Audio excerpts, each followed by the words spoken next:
আজকে আমরা সবাই বিশেষভাবে শোকায়িত কোচ জাকিরের মৃত্যুতে। কি খবর শান্ত? কাল তো ঢাকা ক্যাপিটালসের সাথে হোগা মারা খাইছো। আমরা তো শান্তদের হিসাবেই ধরি না, তারা তো আমাদের কাছে বাচ্চা মাত্র। ঠিক বলছিস মিঠুন, শান্ত যাবে যে দলে, ম্যাচ হারবে ওই দলে। মামুর বেটা সাব্বির, তুই শুধু আমাদের এলাকায় আসিস, তোর জন্যই আমরা ম্যাচ হারছি। তুই যদি ঢাকা ক্যাপিটালসকে ম্যাচ না জিতাইতি তাহলে কি আমরা ম্যাচ জিততাম না? বল, তোর জন্যই আমরা ম্যাচ হারিয়েছি।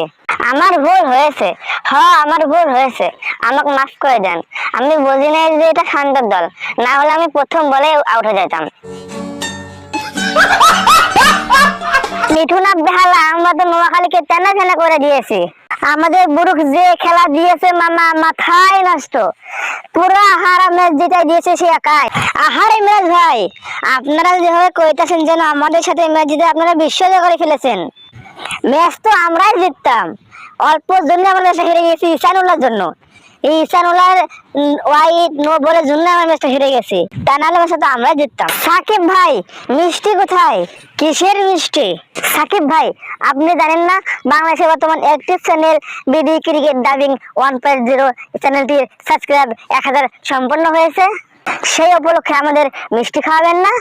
আমাদের বিডি ক্রিকেট ডাবিং 1.0 চ্যানেলটি যদি 1 লক্ষ সাবস্ক্রাইবার সম্পন্ন হয় তাহলে আমি নিজেই সবাইকে মিষ্টি খাওয়াবো।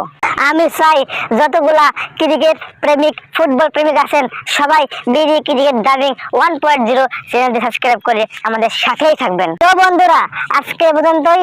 আমাদের শ্রদ্ধেয় কোচ জাকির ভাই মারা গিয়েছেন, তাই আমরা সবাই শোকায়িত, তাই আজকে সময় দিতে পারতেছি না। দেখা হবে বিপিএল 25-26 পঞ্চম ষষ্ঠ ম্যাচে। পঞ্চম ম্যাচে লড়বেন Rangpur Riders versus Chattogram Royals এবং ষষ্ঠ ম্যাচে লড়বেন Rajshahi Warriors versus Noakhali Express. তো বন্ধুরা, আপনারা বলে দেন পঞ্চম ও ষষ্ঠ ম্যাচে কোন কোন দল জয়লাভ করবে। তো আজকে পর্যন্ত সবাই ভালো থাকবেন, সুস্থ থাকবেন। আবার বলতেছি, ক্রিকেট ডাবিং 1.0 চ্যানেলটি সাবস্ক্রাইব করে আমাদের সাথেই থাকবেন। আর বিদায়।